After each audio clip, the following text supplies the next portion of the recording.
lastly, tonight's the night. I'm going to show you how to make a bow that you can put on the top of your Christmas tree or on those last minute packages that you're trying to wrap.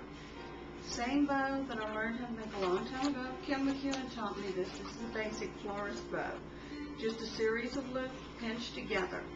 First thing you have to do is to make a tail or a center loop to put on the bow. So what I've done, I've taken a length of ribbon, you fold it in half, pinch it about 4 fingers down into the loop, then you're going to take a pipe cleaner, put around it, and twist it. And if you'll notice, I left the tail a little on the long side because I don't really decide till the end about how long I want the little streamer at the end to be. So I'm going to set that aside and get ready to make the bow. Using a wired ribbon, it is best if you can choose one that the design is similar on both sides. It's a little less hassle to work with. Just going to unwind a little bit. Now, the first thing you have to decide is how wide do you want your ribbon to be. After you decide how wide you want it to be, picture half of the bow. Decide how big half of it would be. That being said, I'm pinching over, folding over just one loop. Bottom side, underneath, I have a little tail. I have one loop, pinching with my thumb and first finger. I'm going to make another loop, rolling it under, and pinching it together in the center with the first loop. So it kind of looks like a bow tie now. Then I'm going to go over to the far side again, curve this ribbon over. If it looks like the ribbon is too different on the opposite side, kind of twist it so the pretty side is out. Then you pinch it in the middle of again, 2 loops on this side. So I'm going to twist, free up some more ribbon. I'm going to take this ribbon, fold over so the pretty side's on top. And there's no hard and fast rule about how many loops you have to have. Somewhere, it was probably Kim told me to put 5 loops because it made a nice full bow. It really just depends on what you want to do. It could be you just want a little bitty bow, so you just need a couple of loops on each side, and that's fine. You're going to put that center loop in to finish it off. But I too do tend to put 5 loops on every bow. It's going to kind of curl up on you as you unwind it. Usually for an average size bow, it's going to take about 4 yards of ribbon, which makes a really nice size bow to put on a package. And here we go. I've got 4 loops on each side.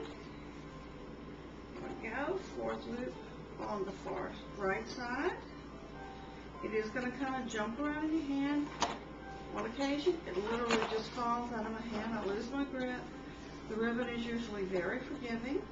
You just straighten it out and start over again. That's the beauty of working with the ribbon with the loops in it. Got 5 loops on each side now. So here I am still connected to the spool of ribbon. I'm just going to use my scissors and cut this off. And I'll come back later and trim that up. Remember, I made the one with the tail to put in the center. Well, I'm going to separate out the little pipe cleaners. Use my hand to separate the bow loops. Put this in the center. Wrap the pipe cleaners around. Now it's held together with the pipe cleaners. I'm going to twist it. And there you have a kind of lopsided bow. There's the tail. The loop is hidden somewhere in the center. Then you just start playing with the loops, kind of positioning how you want them, seeing which way the loops fit the best. And again, it's held together by the pipe cleaners, so it's not going to fall apart on you at this time. And I like to use the pipe cleaners because most of the time people like to save the bows, and if you use florist wire or something to hold your bows together, sometimes they'll can scrape you, or if you use cloth or a little skinny curling ribbon, they'll snip it and that way the bow really falls apart. So then, ready to put it on a package. I've just done traditional, just crisscross. Then you run it through under the package loops. And when you get it anchored, you can play with it to get it tight enough so it's not going to fall off. Twist the pipe cleaners around. Then you can kind of tuck them underneath. So at this point, you have it anchored on the box. Go ahead, play with the loops, fluff them out, and just get them positioned how you like them. They're still easy. Again, you just tighten it. You decide again how long you want the tail to be. You cut it off to the level you like. And there you have a beautiful bow that everyone is going to wonder where you got them from.